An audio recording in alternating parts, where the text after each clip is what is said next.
Imaginez cela. Le Burkina Faso, petit pays enclavé d'Afrique de l'Ouest, refuse catégoriquement de se soumettre à l'une des tactiques économiques les plus anciennes du monde. Face à des pressions extérieures croissantes, Ibrahim Traoré, son jeune leader, a tracé une ligne dans le sable. L'Afrique ne s'agenouille plus. Ces mots puissants ont résonné bien au-delà des frontières du pays. Mais que se passe-t-il lorsque tout un continent décide de refuser cette vieille règle ? Ibrahim Traoré a-t-il ouvert une nouvelle voie pour l'Afrique ? Ibrahim Traoré, un jeune leader, se dresse face à une pression internationale sans précédent. L'Occident, par ses droits de douane élevés, cherche à soumettre les économies africaines à ses volontés. Mais le Burkina Faso, loin de céder, choisit de résister. Dans ce contexte, le défi lancé par Traoré n'est pas seulement une question de politique commerciale. Il symbolise la souveraineté retrouvée de l'Afrique. Si le Burkina Faso réussit, cela pourrait déclencher une réaction en chaîne dans tout le continent, amenant d'autres pays à suivre cet exemple audacieux. La question qui se pose désormais est celle de l'avenir de l'Afrique. Subira-t-elle de nouveau les dictats des puissances économiques ou choisira-t-elle de reprendre son destin en main ? Le monde observe, et les enjeux sont colossaux. Dans cette lutte, Ibrahim Traoré incarne un espoir, un leader qui refuse de se soumettre à un ordre mondial qui ne profite qu'à une poignée de nations puissantes. Le refus catégorique d'Ibrahim Traoré face aux pressions économiques internationales a choqué le monde. Alors que les États-Unis imposaient des droits de douane accablants sur les produits africains menaçant les économies locales, le Burkina Faso a fait front. Ce qui semblait être une tactique économique classique s'est transformé en un véritable choc géopolitique. Traoré, dans une déclaration audacieuse, a réaffirmé que l'Afrique ne serait plus jamais dominée par des politiques économiques imposées de l'extérieur. Cette position a révélé une fracture dans l'ordre mondial, un renversement de paradigme qui allait bien au-delà de la simple question des tarifs. À l'origine, les tarifs douaniers visaient à affaiblir l'Afrique en exerçant une pression économique qui inciterait ses leaders à plier sous les menaces. Mais cette fois, les choses sont différentes. Le Burkina Faso, malgré sa taille et son PIB modeste, a décidé de se battre pour sa souveraineté. Ibrahim Traoré a ouvertement défié un ordre mondial fondé sur des rapports de force inégaux, donnant ainsi à son pays une position stratégique qui résonnait à travers tout le continent africain. Les réactions ne se sont pas faites attendre. Alors que les analystes occidentaux qualifiaient Traoré d'imprudent, de nombreux Africains ont salué ce geste comme un acte de rébellion salutaire, un symbole d'espoir pour un continent longtemps dominé par les intérêts étrangers. C'est à ce moment-là qu'une question essentielle a émergé. Et si l'Afrique tout entière décidait de suivre cet exemple de résistance ? L'impact pourrait être bien plus grand que ce que l'Occident avait imaginé. Ibrahim Traoré, bien que jeune et relativement nouveau sur la scène politique internationale, a réussi à incarner un changement profond pour l'Afrique. Son parcours, marqué par des débuts modestes et une ascension rapide dans un contexte politique tendu, lui a permis de capter l'attention de millions de personnes, non seulement au Burkina Faso, mais à travers tout le continent africain. Il représente cette nouvelle génération de leaders africains qui ne se contentent plus d'accepter les dictats de l'Occident. Le défi lancé par Traoré ne se limite pas à une simple opposition aux politiques commerciales. Il symbolise une rupture avec un passé colonial où l'Afrique était vue comme un terrain de jeu pour les grandes puissances. Ce refus de céder face à l'empire économique occidental a mis en lumière un aspect crucial du leadership africain, la souveraineté nationale. En choisissant de résister, Ibrahim Traoré envoie un message fort, non seulement à son peuple, mais aussi au monde entier. L'Afrique ne se pliera plus à des politiques qui la maintiennent dans une position de dépendance. Les premiers effets de cette résistance ont été immédiats. À l'intérieur du Burkina Faso, la population a vu en Traoré un leader audacieux, capable de remettre en question l'ordre mondial. À l'extérieur, sa position a renforcé les mouvements panafricains, incitant d'autres nations africaines à réévaluer leurs relations économiques avec l'Occident. Cette résistance a éveillé un sentiment de solidarité continentale, bien plus puissant que les simples chiffres économiques, car elle a touché la dignité et l'indépendance. Le refus catégorique d'Ibrahim Traoré, face aux pressions économiques internationales, a marqué un tournant décisif dans l'histoire contemporaine de l'Afrique. Lorsque les États-Unis ont annoncé l'imposition de droits de douane supplémentaires sur les produits africains, leur objectif était clair, affaiblir l'économie du continent pour préserver leurs propres intérêts commerciaux. Ces tarifs, notamment sur les exportations de cacao, coton et textiles, visaient à anéantir les sources de revenus cruciales pour de nombreux pays africains. Ce type de chantage économique n'était pas nouveau, mais cette fois-ci, le Burkina Faso a choisi de briser le silence. Au lieu de se soumettre, comme beaucoup d'autres l'auraient pas fait, Ibrahim Traoré a fait preuve d'une audace rare en défiant directement les États-Unis. Il a rejeté les tarifs en bloc, les qualifiant de simples tentatives de manipulation économique. Le message était fort, l'Afrique ne s'agenouille plus. Cette déclaration ne se limitait pas à un acte symbolique, mais marquait le début d'un nouveau paradigme de relations internationales, où la souveraineté des nations africaines serait défendue à tout prix. Le Burkina Faso, un pays aux ressources limitées et un PIB modeste comparé à celui des grandes puissances économiques, a défié l'ordre établi. L'impact immédiat de cette décision a été retentissant. À l'échelle mondiale, les analystes et économistes ont immédiatement réagi, s'interrogeant sur l'impact que pourrait avoir cette résistance africaine sur les relations commerciales mondiales. Mais ce que beaucoup n'avaient pas anticipé, c'était la riposte collective des nations africaines. En quelques jours, 34 pays africains ont montré un soutien sans faille au Burkina Faso, réduisant presque à néant l'impact des tarifs imposés. Cette solidarité continentale, inédite dans l'histoire récente, a changé la dynamique des négociations commerciales. L'Occident, habitué à diviser pour mieux régner, a vu sa stratégie de pression se retourner contre lui. Le refus du Burkina Faso de se soumettre a permis de remettre en question les modèles économiques mondiaux existants. Des négociations ont commencé avec des partenaires non traditionnels, notamment la Russie, la Chine et le Brésil. Ces pays ont offert des alternatives au marché africain, contournant ainsi les sanctions économiques américaines. En quelques mois, les exportations africaines ont trouvé de nouveaux partenaires commerciaux en Asie, en Europe et en Amérique latine, réduisant considérablement l'impact des sanctions. Pour le peuple africain, cette démonstration de force a ravivé un sentiment de fierté et d'indépendance. La population a commencé à percevoir Traoré non seulement comme un dirigeant, mais comme un symbole de résistance. Les rues de Ouagadougou ont vu des foules de citoyens se rassembler pour exprimer leur soutien au leader et à sa vision de l'avenir. Le message était clair. L'Afrique ne cédera plus face aux pressions économiques et géopolitiques. Les premiers effets de cette résistance ont été visibles dans les secteurs économiques. Le commerce intra-africain a enregistré une augmentation spectaculaire, consolidant des partenariats commerciaux durables entre les pays africains. Ce qui semblait être un acte isolé du Burkina Faso s'est transformé en un catalyseur pour une plus grande intégration économique régionale, ouvrant la voie à un avenir où l'Afrique pourrait se libérer des chaînes imposées par les puissances occidentales. Abordons maintenant les impacts économiques concrets. Les mesures prises par le Burkina Faso ont mis en évidence la vulnérabilité des exportations africaines aux fluctuations des tarifs douaniers internationaux. En 2021, les exportations africaines vers les États-Unis ont été évaluées à près de 30 milliards de dollars, un montant qui représente une part significative du commerce extérieur de nombreux pays africains. Cependant, après l'annonce des nouveaux droits de douane sur le cacao, le coton et les produits textiles, les analystes ont estimé qu'une taxe de 15% pourrait entraîner des pertes de recettes pouvant atteindre 1,2 milliard de dollars pour l'ensemble de l'Afrique de l'Ouest. Ce chiffre aurait pu avoir des conséquences dramatiques sur les économies locales, particulièrement pour les millions de petits exploitants agricoles et travailleurs du secteur textile. Mais, au lieu de s'effondrer, l'Afrique a riposté de manière efficace. À la suite de l'action du Burkina Faso, les pays africains ont commencé à réorienter leurs exportations. Le commerce intra-africain, longtemps sous-estimé, a enregistré une croissance spectaculaire.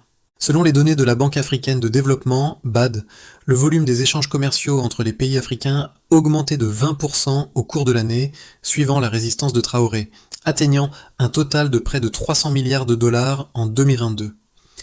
Ce chiffre est un signe clair que l'Afrique n'est plus un acteur passif dans le commerce mondial.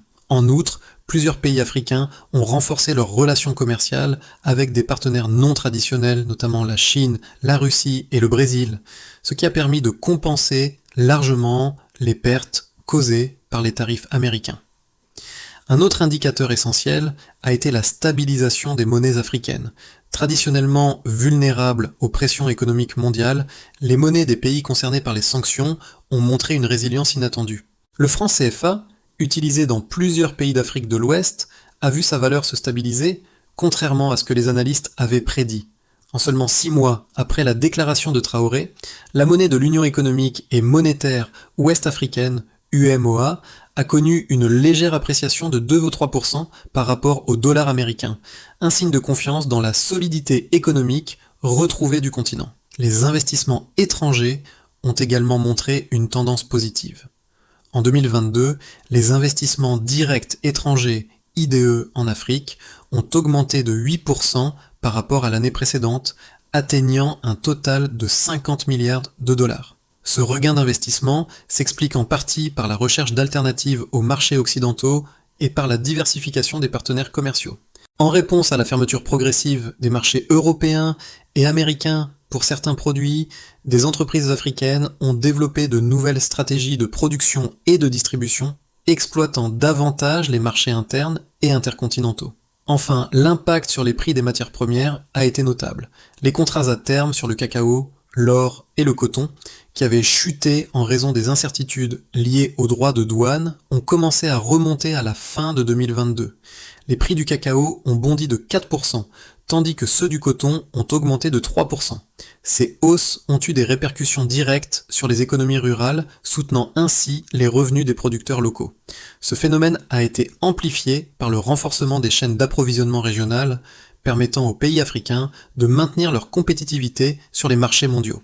Malgré ces succès, le défi lancé par Ibrahim Traoré n'a pas été sans controverse. En effet, certains analystes, particulièrement ceux issus des milieux économiques occidentaux, ont rapidement qualifié son approche de trop risquée et irresponsable. Selon eux, l'Afrique n'aurait pas les ressources nécessaires pour se passer des marchés occidentaux.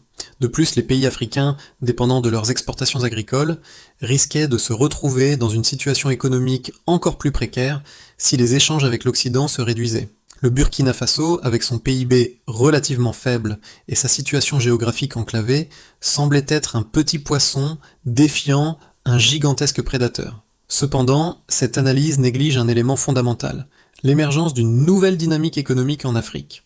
Les pays du continent, bien que confrontés à des défis structurels, ont progressivement mis en place des solutions alternatives. Le commerce intra-africain, longtemps négligé, a montré un potentiel énorme. De plus, la diversification des partenaires commerciaux a permis de réduire la dépendance vis-à-vis de l'Occident. À ce titre, la coopération renforcée avec des puissances économiques émergentes telles que la Chine, la Russie et le Brésil a été un facteur clé. Ces pays ont montré un intérêt croissant pour les ressources africaines et ont renforcé leurs investissements dans le secteur des infrastructures, l'agriculture et les matières premières. L'autre argument souvent avancé contre cette stratégie de résistance est la faiblesse des économies africaines face à des sanctions internationales. Cependant, cette analyse ignore un fait crucial. L'Afrique ne dépend plus exclusivement de l'aide étrangère. En 2022, l'aide publique au développement, APD vers l'Afrique, a diminué de 3%, alors que les investissements privés ont augmenté de 8%. Ce retournement montre que le continent, loin d'être un simple récepteur de fonds, est désormais un acteur économique à part entière. Cette transformation est la conséquence d'efforts internes visant à renforcer la production locale et à améliorer l'autosuffisance alimentaire, énergétique et industrielle. Enfin, le leadership de Traoré, loin d'être isolé, a inspiré d'autres pays africains à réévaluer leur propre stratégie face à l'Occident. Des nations comme l'Afrique du Sud, le Nigeria et le Kenya ont commencé à chercher des moyens de réduire leur dépendance aux exportations vers les puissances occidentales en réorientant leurs flux commerciaux vers des partenaires alternatifs. La solidarité qui s'est développée entre ces pays, alimentée par le refus du Burkina Faso de céder, montre une dynamique collective capable de contrer les pressions extérieures. Ainsi, même si des voix s'élèvent pour critiquer cette position, il semble que l'argument en faveur de la souveraineté économique et politique de l'Afrique soit plus pertinent que jamais. L'Afrique, loin de rester passive face aux intimidations économiques, semble prête à redéfinir les règles du jeu. Le temps nous dira si cette stratégie audacieuse de Traoré réussira à transformer le paysage économique africain, mais une chose est certaine, elle a déjà mis en lumière la capacité de l'Afrique à se défendre sur la scène mondiale. Le tournant majeur dans cette saga n'a pas été seulement la résistance du Burkina Faso, mais la réaction du reste de l'Afrique. Alors que le monde s'attendait à ce que les sanctions économiques des États-Unis brisent la volonté de Traoré, un événement inattendu a eu lieu, l'unité continentale. Ce n'était pas simplement un affrontement entre un petit pays et une superpuissance. Ce fut le début d'une dynamique régionale qui a vu 34 pays africains s'unir pour soutenir la position du Burkina Faso. En l'espace de quelques semaines, une vague de solidarité a traversé le continent et les accords commerciaux intra-africains ont pris un essor inédit. Ce n'était pas une simple riposte économique, ce fut un message clair. L'Afrique peut se défendre collectivement contre les pressions extérieures. Dans les rues de Ouagadougou et dans d'autres capitales africaines, des manifestations de soutien ont eu lieu, symbolisant une fracture avec l'ancien ordre mondial. L'Afrique n'est plus une victime passive de la diplomatie économique mondiale. Au contraire, elle est prête à revendiquer sa place dans le système global, en se basant sur la solidarité et la coopération interne, plutôt que sur les compromis extérieurs. Les répercussions de la décision du Burkina Faso et de la solidarité continentale ne se sont pas faites attendre. À la suite de la résistance de Traoré, l'Afrique a entamé une réorganisation de ses relations économiques mondiales. Un élément clé a été l'augmentation significative du commerce intra-africain. En 2022, le volume des échanges commerciaux entre les pays africains a progressé de 20% par rapport à l'année précédente, atteignant un total de 300 milliards de dollars. Ce chiffre témoigne de la volonté de l'Afrique de se diversifier économiquement et de moins dépendre des marchés occidentaux, longtemps considérés comme incontournables. Dans le même temps, les pays africains ont cherché à renforcer leurs relations commerciales avec des partenaires non traditionnels. La Chine, la Russie et le Brésil ont intensifié leurs investissements sur le continent. Par exemple, la Chine a signé plusieurs accords d'infrastructure dans des secteurs clés tels que les transports et les énergies renouvelables. Ces partenariats ont permis à de nombreux pays africains de contourner les sanctions commerciales des États-Unis et d'autres puissances occidentales. Le Burkina Faso, qui a vu sa production agricole et ses exportations se diversifier vers de nouveaux marchés en Asie et en Europe, a joué un rôle central dans cette réorientation.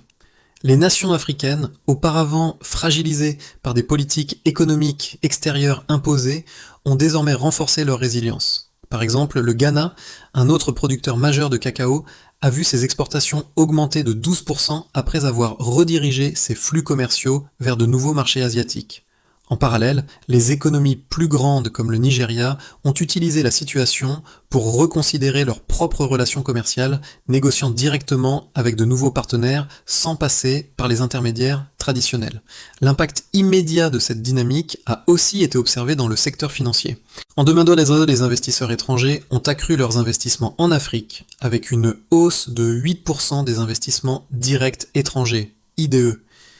Cette augmentation des IDE a permis de stabiliser certaines économies locales, en particulier dans des pays comme le Kenya et l'Éthiopie, où des projets d'infrastructures soutenus par des investissements chinois et européens ont pris de l'ampleur.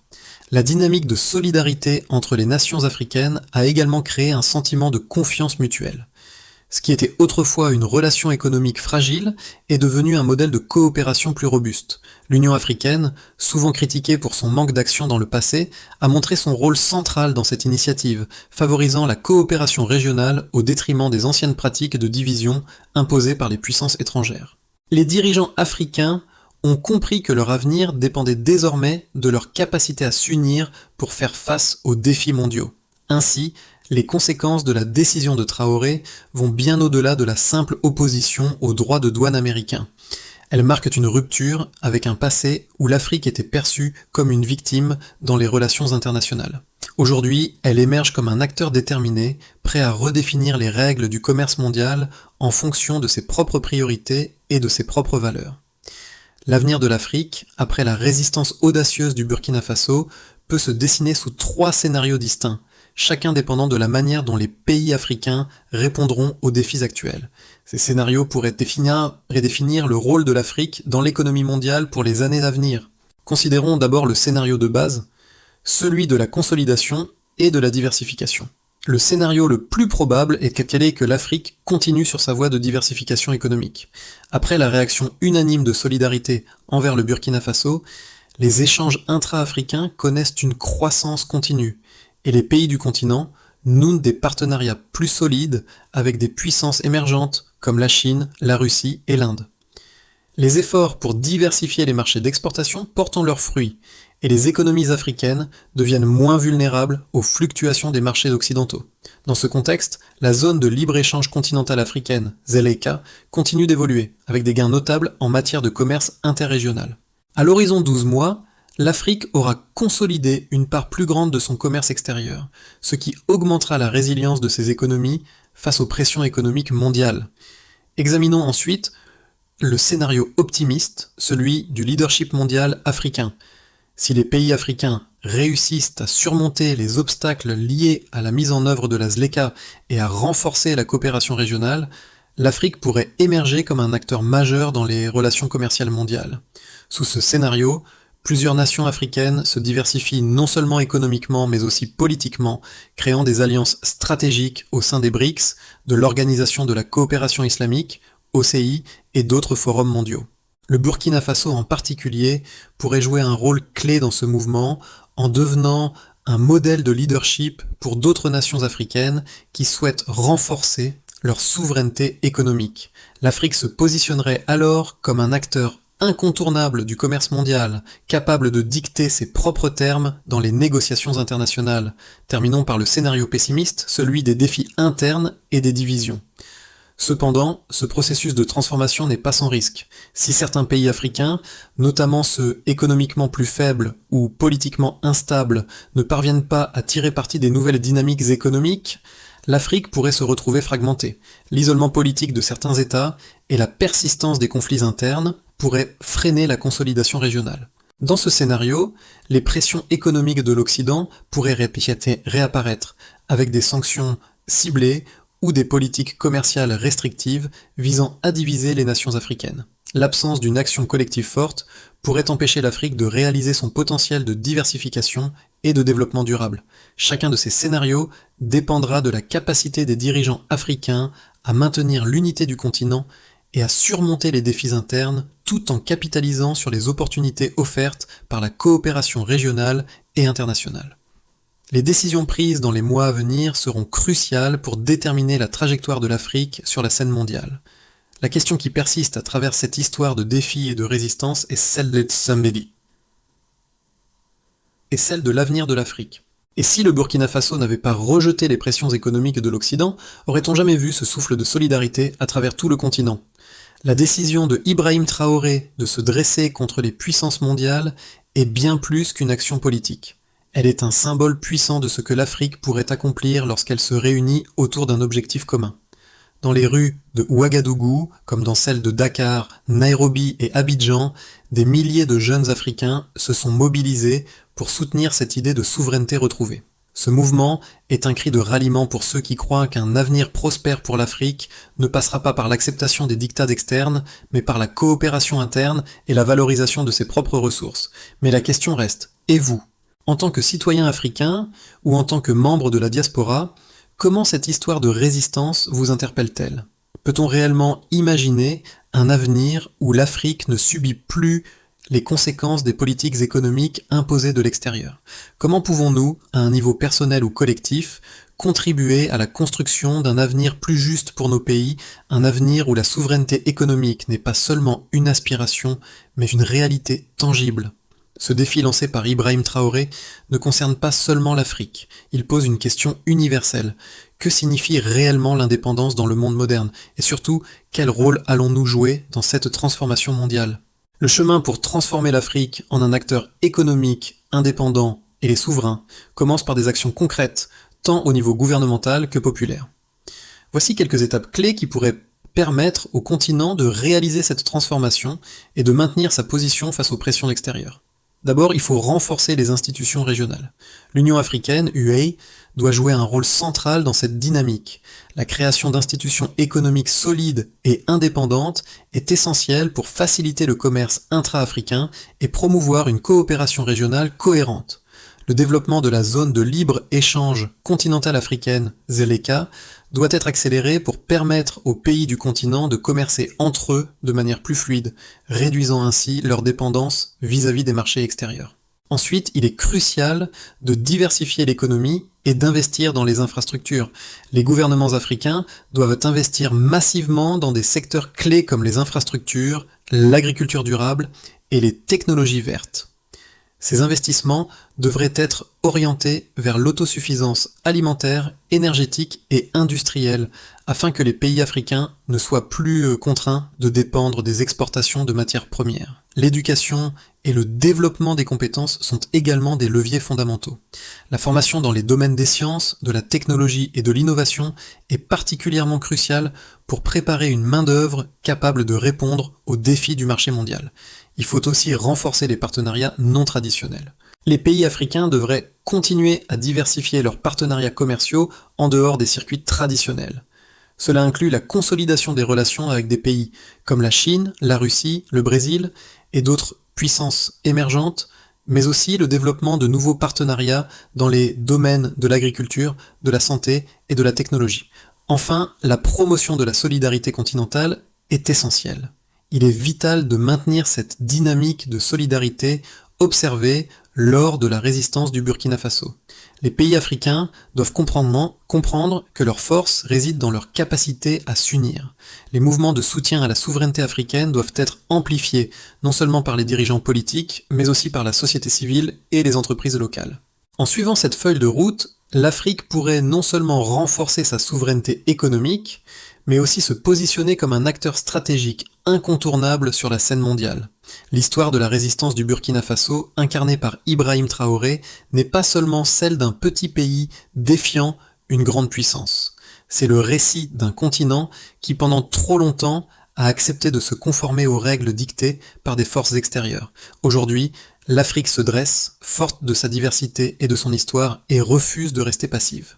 Ce moment marque un tournant, une nouvelle ère dans laquelle les peuples africains prennent leur destin en main. Pour beaucoup, Traoré est devenu un symbole de cette indépendance retrouvée. Son message résonne dans les rues de chaque capitale africaine. L'Afrique ne s'agenouille plus. Mais cette révolution ne se limite pas à un seul homme ni à un seul pays. Elle concerne chacun d'entre nous, chaque Africain et chaque diaspora, prêt à défendre la dignité et l'autosuffisance de notre continent. La question qui se pose maintenant est simple. Qu'allons-nous en faire ? L'Afrique a la chance de redéfinir son avenir.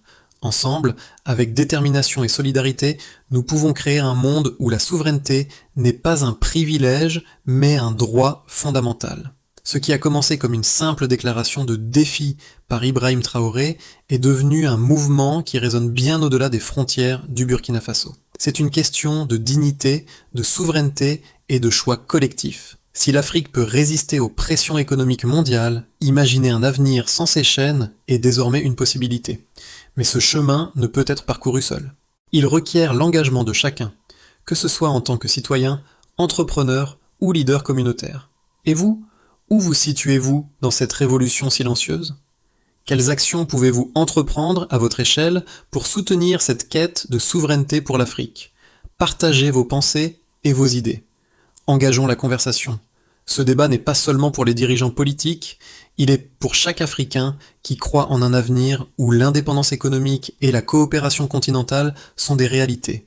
Ensemble, nous pouvons réécrire l'histoire de l'Afrique. N'hésitez pas à commenter, à partager ce message et à rejoindre ce mouvement pour un avenir plus juste et plus autonome. L'Afrique, c'est nous tous.